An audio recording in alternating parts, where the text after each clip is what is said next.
Welcome to Recap, where every movie is a story waiting to be relived. Today's movie is Lethal Seduction, released in 2015. Please note that this video contains spoilers, so proceed with caution. Drop your comments below as we go through the video, and I'll respond to every comment and pin the best ones. Now, let's dive into the story. The film begins with a stunning woman swimming in a pool.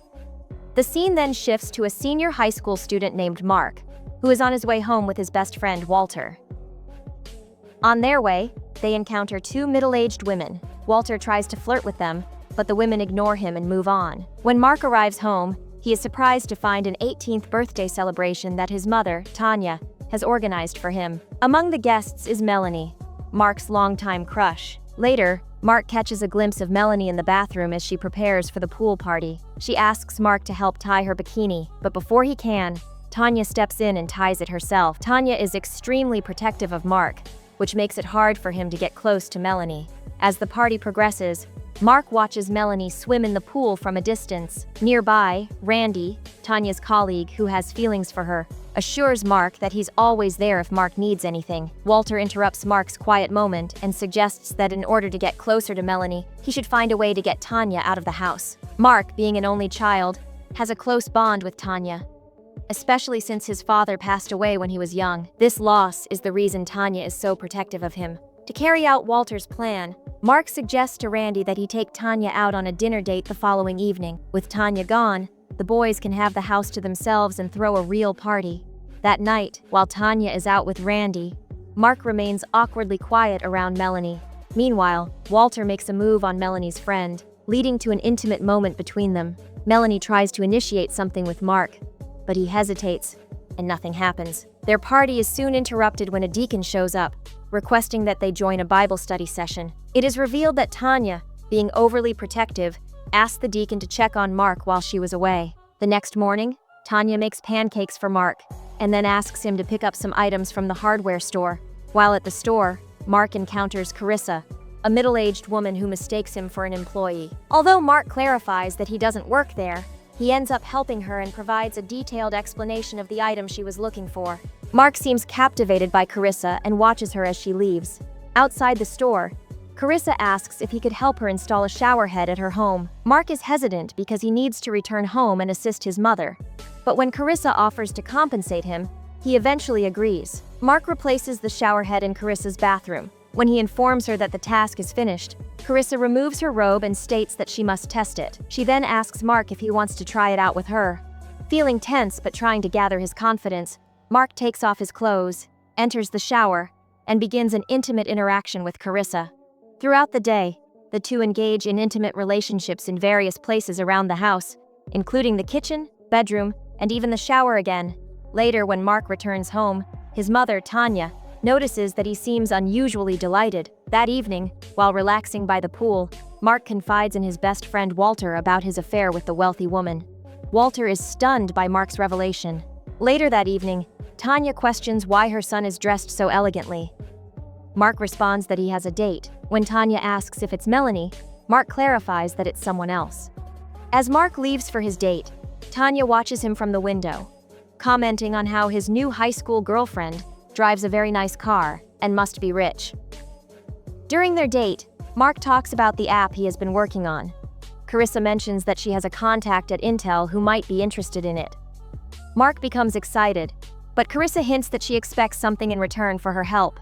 She whispers something to Mark before excusing herself to go to the bathroom. While she is gone, a man approaches Mark and advises him to walk away while he still has the chance. Mark, however, dismisses the warning. After Carissa returns, Mark spends the night at her house. The next morning, Tanya reproaches her son for not contacting her the entire evening. Concerned by his unusual behavior, Tanya asks if he is taking drugs, but Mark denies it and tells her to relax. Before leaving, Tanya offers to make dinner, but Mark says he might not be home. Mark begins spending more time with Carissa, who buys him a suit and a pair of swim shorts. He learns that her wealth came from her late partner, a successful businessman who passed away 5 years ago. One day, after applying lotion to each other by the pool, Mark and Carissa become intimate again. That evening, while Mark is in the shower, Tanya finds his phone in the bathroom and looks through it.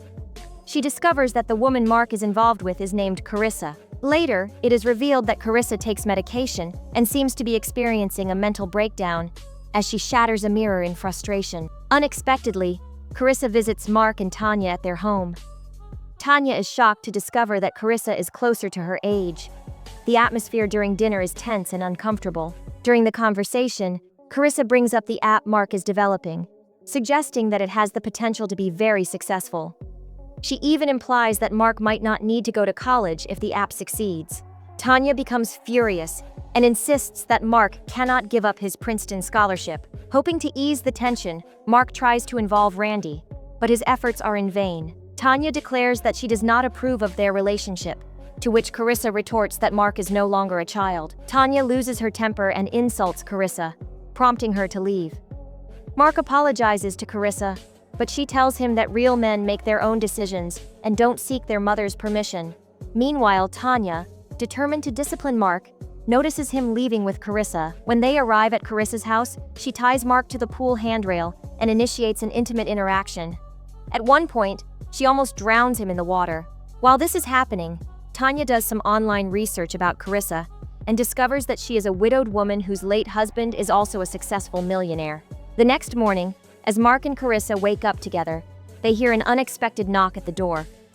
It's Tanya, who has tracked down Carissa's house to apologize. Tanya claims to understand what Carissa is going through as a fellow widow. Carissa dismisses her, calling her pathetic, and shuts the door after stating that Tanya should return home.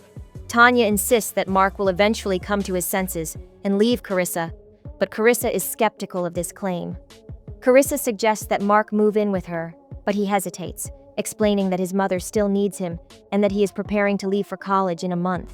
Frustrated, Carissa asks him to leave. Tanya confides her concerns about Carissa with Randy, who advises her to let Mark make his own mistakes and learn from them. Tanya disagrees, believing that Carissa is mentally unstable. Randy mentions the girl from the party, giving Tanya the idea to invite Melanie over. Meanwhile, Mark sends Carissa a video message apologizing and asking if he can visit her again. Mark's video call with Carissa is interrupted when his mother calls him downstairs. Tanya has welcomed Melanie into the house, and Mark seems delighted to see her. Returning to the video call, Carissa agrees to let Mark come over. However, he informs her that his mother needs him for something, so he won't be able to visit and will meet her tomorrow instead. Frustrated, Carissa becomes visibly upset when he ends the call. After lunch, Tanya gives Mark and Melanie her car, along with some money, and encourages them to go on a date and stay out as long as they want. Mark feels embarrassed, but Melanie simply laughs. The two enjoy ice cream together and spend the entire evening chatting and bonding. As the evening progresses, Mark leans in and kisses Melanie, unaware that Carissa is watching them from afar. As Melanie prepares to drive home, Carissa unexpectedly appears in the backseat of her car, holding a knife. Carissa warns Melanie to stay away from Mark, declaring that he belongs to her. Before fleeing, Carissa cuts Melanie's cheek, leaving her shaken. The next day, Mark tries calling Melanie repeatedly, but she doesn't answer his calls. He confides in Walter, sharing his plan to end things with Carissa so he can pursue a relationship with Melanie. Meanwhile, Tanya visits Randy at his aquarium job to let him know their plan to set Mark up with Melanie worked. Randy, however, denies coming up with the idea and expresses frustration with Tanya's meddling. He accuses her of pushing everyone who cares about her away with her schemes, leaving angrily and refusing the muffins she brought for him. Later that day, Walter visits Carissa to inform her that Mark plans to end their relationship. Walter attempts to flirt with her, suggesting himself as a replacement. Carissa, enraged, pulls out a knife, scaring Walter away. Meanwhile, Mark finally gets through to Melanie via a video call, but her face remains hidden. She tells him they shouldn't continue seeing each other and ends the call without explanation. Shortly after, Carissa contacts Mark, saying her Intel contact wants to meet him to discuss his app. At the meeting, the Intel executive is impressed with Mark's application. However, he informs Mark that another company has already released a similar product. Instead, he offers Mark a job at the company whenever he's ready. Frustrated, Mark is disappointed after spending 6 months developing the app, only to be offered what he considers a mediocre job. He tells Carissa he no longer wants her help, as he wishes to succeed on his own. As Mark prepares to leave, Carissa strikes him with a bottle, knocking him unconscious. Meanwhile, Tanya grows worried when she hasn't heard from her son in over a day. She tries contacting Walter, but he doesn't respond either. Mark wakes up, tied inside a sauna. He yells at Carissa, demanding to know what she's doing. Carissa accuses him of using her for intimacy, and then planning to abandon her. She recalls how her late husband was useless in bed and admits she treated him similarly. Despite Mark's cries for help, Carissa burns him with a fire poker. Desperate to find her son, Tanya seeks Randy's help, but he's uncooperative. Carissa then finds Mark's phone and uses it to send a text to Tanya, pretending it's from Mark. Tanya arrives at Carissa's house shortly after.